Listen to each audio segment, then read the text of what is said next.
Barker, who is one of their marketing specialists, being the individual of the month. For centralized location, we're continuing to work on that, have identified some properties and looking at a plan for that. We're also working on making Codington Connects its own nonprofit. For housing, we are hoping to bring some presenters to town to talk about the rehab housing program. And so we'll let you know when we do that. It would be great to have you guys part of that discussion as well. For childcare, we should have the final report for increasing affordability and working with businesses in the next month. And so we'll also have a presentation for that when that happens. As always, check out Codington Connects at www.codingtonconnects.com for more events and information about what's happening in the community. Great. Okay. Sarah, just Yes. an observation. Yes.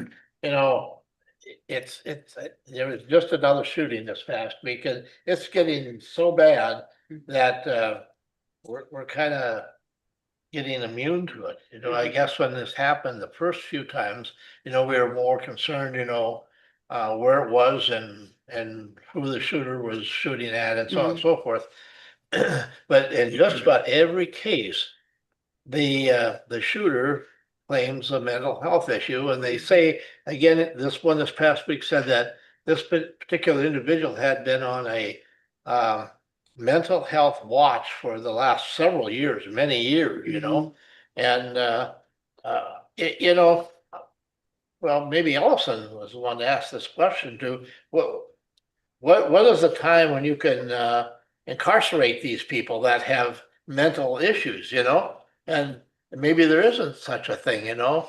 You could institutionalize them or something, you know? Let's get them off the street. Well, you know, I'm by no means an expert in any of that or have, I would always look at the data. What I'm saying. Yeah, but I do think for a long time, our mental health services across our country have not met the needs of what we have. And so it's definitely obvious. Yeah, and it's a delicate balance between criminalizing mental health. Yeah. And then where's that line? It's a hard line. If you can answer that question. I know. Yeah. How many of these people just claim to be mentally disturbed just to dodge the law? Well, I think the letter of the law, you know? I think if we see people doing things that none of the rest of the world wouldn't feel rational, there's probably a mental health issue there that hasn't been addressed.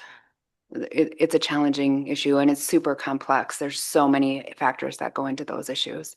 You know, it gets to the point where I wonder if I get picked up, you know, on the way home, I'll just say, well, I had a mental breakdown, you know? Put you in for your license to be reevaluated. Maybe they'll revoke it. Yeah. Yeah. That's one of the dangers of that, Myron. So I wouldn't do that. Yeah. Anything else? No. Okay. Thank you so much. Appreciate it. Then you'll have to walk to coffee every morning. Yeah. Yeah. All right, let's move on to item number 7, review of the 2026 budget requests. Okay, item number 8 was removed. Item number 9 is action to approve the auditor's account with the treasurer and note monthly register of deeds fees. In our packet, one that shows the exact amounts of the last business day of July. It's down to the pennies, everything is accounted for. And then on the other sheet, it just shows that we balance 28,692,36,67. It also has the amount that goes to the schools, the township, city, and town. So it's amounts are listed. Brenda's your mic on? I'm sorry, it was not. I apologize. So it has the amounts for the schools, the township, city, and towns on the auditor's accounts with the treasurer. Those are our custodial funds that gets apportioned out each month to those entities. Ending amount was 28,692,36,67. And then the registered deeds fees at the last business day of July was 51,307.35. Okay, looking for a motion to approve. Johnson, second by Schwer. Any further discussion? If not, all in favor, say aye. Aye. Aye. Opposed? Motion carries. Item number 10 is action to authorize the chairman to sign a stormwater pollution plan and notice of intent for the new jail project. Commissioner Gable. Yeah, thank you, Mr. Chair. So what this is, let me let me pull this up on the screen so you can see what I'm talking about. This is simply a requirement. So Austin Engineering is helping us with this for the jail project. And let me show you what it looks like on the screen. So one is a notice of intent. And the other one is simply the stormwater plan. I make a motion that we authorize the chair to sign that. One caveat in your packet, the first page where it shows the signature, it says I, Troy Van Duzen. If you look on, you probably can't see it on the screen, it's a little small, but it just makes clear that you're acting on behalf of the county. You're not signing for yourself. So that's the one you're actually going to sign if we approve. Is that correct? Okay. Second. All right, so we have a motion by Gable, second by McElhaney. Any further discussion on that? The only thing, Commissioner Gable, that I noticed is on page number 2, my home address is listed on that. Should that be the county's courthouse address instead of my home address? Yeah, I think so. I think so. Okay. But I think we have Should- some copies from Colin over at Austin Engineering, so we'll just make sure that that's on there. Are you looking at the notice of intent document or the other document? The site contact information as the owner, I'm listed on there, but my home address is on there. So Yeah, we should. probably want to change that to the courthouse address. So I can include that in my motion. just Okay. to be- We have a motion and a second. Any further discussion? All in favor, say aye. Aye. Opposed? That motion carries. Thank you. All right, let's move on to number 11, action to approve claims for payment. Okay, so we'll have 3 different motions. We have 3 different, so we have the bulk claims, then we have one from Tegra for the jail build, which I'd like to keep separate, and then we have our 911. Okay, the very first one, we'll do the bulk of the verified claims. I didn't really have anything particular other than I might mention, with the Director of Equalization on page 4, our current contract for pictometry payment of $36,607.43. Still monitoring our court-appointed attorney. That amount was $110,475.19 this month. I don't have anything else particularly that I was going to mention unless someone else has anything. I did put the totals on the last page. I did take off, so our fire department trust money came in. That is from the insurance that gets allocated back to the fire departments. That amount is 210,288.14. So when I took that off, then the amount was 1,644,826.93, but then less our state pass-through amount of 618,968.37 leaves the total amount of county claims at 1,025,858.56. Motion. Motion to approve.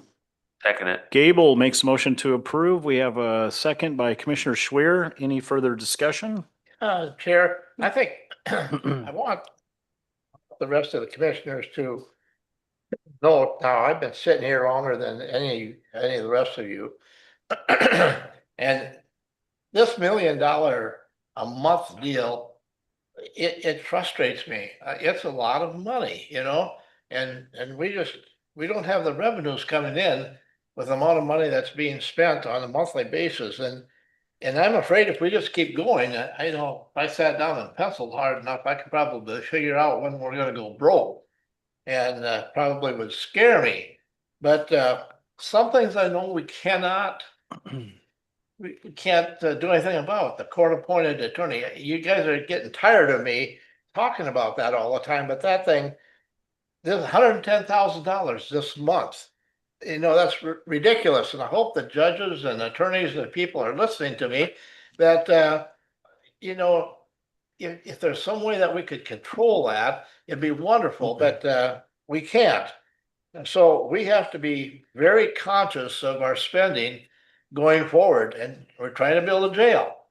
And you know darn good and well that the numbers that we see today will multiply and multiply and multiply, because there's always a change order and some additions that we're not aware of that will pop up. So I guess maybe that's just the old fashioned Myron, being very conscientious and you could say tight, but hey, Yeah, things aren't, I want to stay in the black.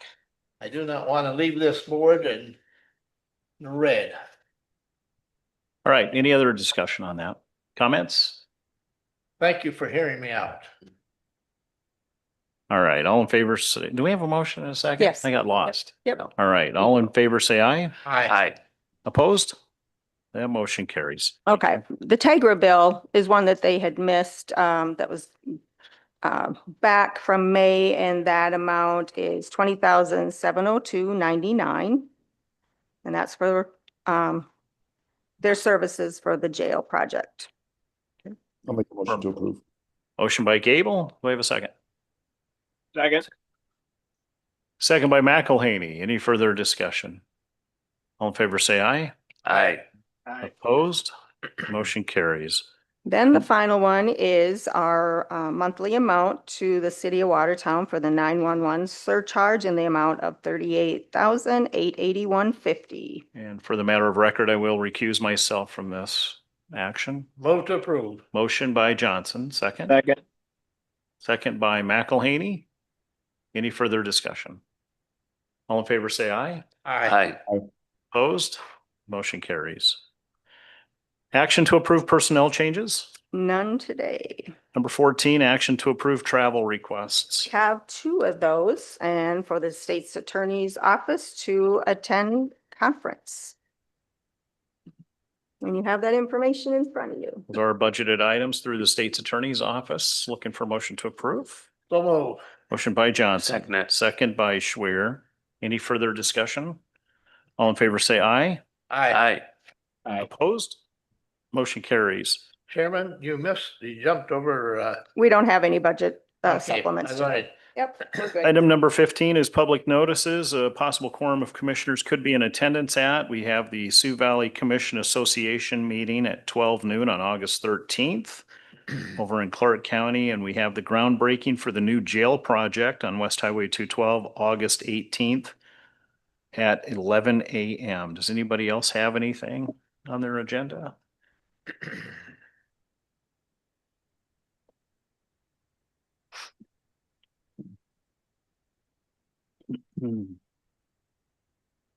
See, tomorrow morning, have the government affairs meeting at 7:30, and I'll probably be there at that.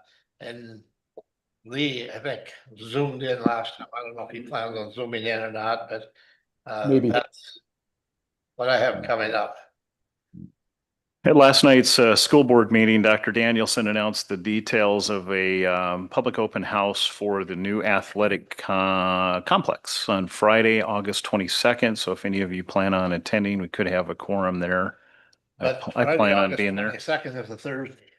Well, then KXLG has it wrong on their story. So, yeah. So, Oh, it's 21st though, didn't you say? no, 22nd. Oh, then this Myron's hearing is a problem. Sorry, KXLG, you got it right. Sorry, I apologize. Thank you, KXLG. Steve. I don't know. It's not on the story Yeah, he here. said it was in the afternoon. Well, I'm sure, Like- but it's a sound bite and I don't want to play it right now. So anyway, Friday, the 22nd of August. All right. Any old business? Anybody have anything for old business? The old Anybody? business that I would have is that 4-H achievement days wrapped up this week. Randy and I both ended up judging this year. Those of you that don't judge, I would encourage you to do that. You know, when you get out in the general public like that and get to talk with these young people, they tell it like it is.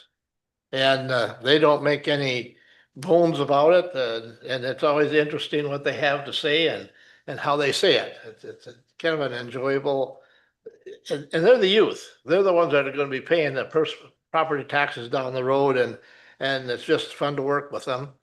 As far as I could see, it was a very successful achievement days, and Jody, I'm sure, will report on it, but well attended. I I saw Randy there at the 4-H barbecue.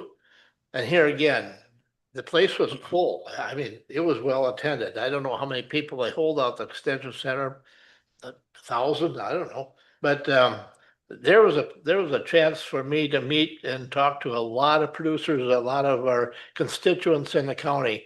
And I don't have any idea how many questions I answered or how many people asked me different questions, but perfect opportunities to get out and mingle with people. So that was a nice event. Thank you. Thank you. Any more new business? Anything for new business? If not, let's move on to the open. Anybody have any public comments? Anything for open? Yeah, sure. Come on up. All right, Myron, you brought up a few important points. One, the mental health crisis. Yes, we do have a mental health crisis, but it's not as easy as somebody coming to court and saying they have a mental health crisis. I can always fight that. Two, we have had conversations with the Secret Service on conducting risk assessments on individuals who essentially are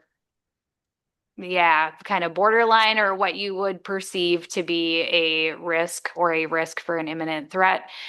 So we have been taking steps there.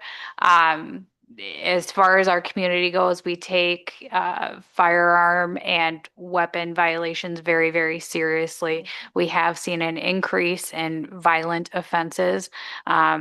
However, we've also prosecuted those probably more harshly than we do other offenses. So I knock on wood, I feel like we're adequately addressing the mental health issues within our community. We have our mental health officer. They have a partnership with HSA. They respond to those kind of mental health crises. And so we're taking a good approach to that. The second thing is the court-appointed attorney's fees. That's part of what I'm trying to work through. That's part of why I'm moving cases as fast as I can, because the less amount of times an attorney has to show up for court, the less money they're going to be spending. We appreciate that. Yeah, I mean, the honest reality is that fee amount, the hourly billing is set by the legislature. And so there's not a lot that we can do about it. We are continuing to try to decrease that amount, but as you know, our crime rate is, astronomically high for our population. So it's kind of just one of the unfortunate realities. We're doing our best to keep it low. I've started working, we call it working the grand jury list. I'm trying to get a lot of these felony cases resolved before we have to indict them.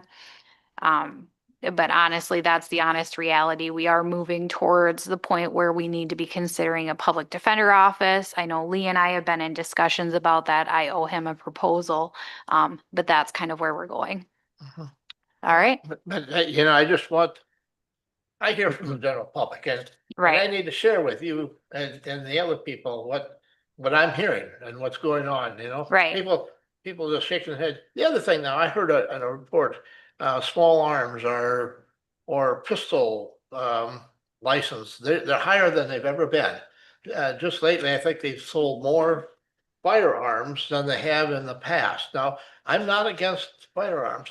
I am a little bit concerned about the South Dakota law and our legislatures allowing you to carry a pistol on the college campuses.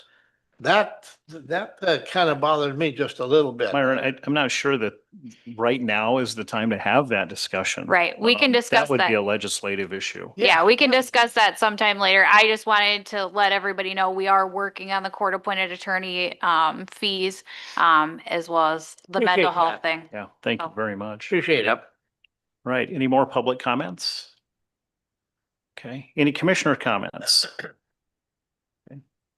And I would just like to add on to what you said about the court-appointed attorney fees. We do appreciate you looking into that and working with those attorneys to lower those costs and clients and everything. The verified claims list that we have as we go through there, it is a lot, but I think our department heads are doing business fiscally responsibly. I don't see a lot of extra in here, So I just want to commend our department heads for their work and keep doing a good job, and we'll just have to keep paying the bills because that's what we're tasked to do. So costs a lot of money. It costs a lot of money, no question. And hopefully that doesn't happen, but we'll keep moving forward. So action to enter into executive session. Do we have a need to enter for contracts? And that would be the only one. So discussion, for contracts, preparing for contract negotiations. That'd be subsection 3. Do we anticipate any action after that? We do have a motion by Johnson, a I'll second second, it. second by Schwer. Any further discussion? If not, all in favor, say aye. I, Aye. And there'll be no action after, correct? No action, no action. All right. Okay, do we vote? Okay, all in favor, say aye. I. Aye. Aye. I. Okay, we are in executive session. Thank you.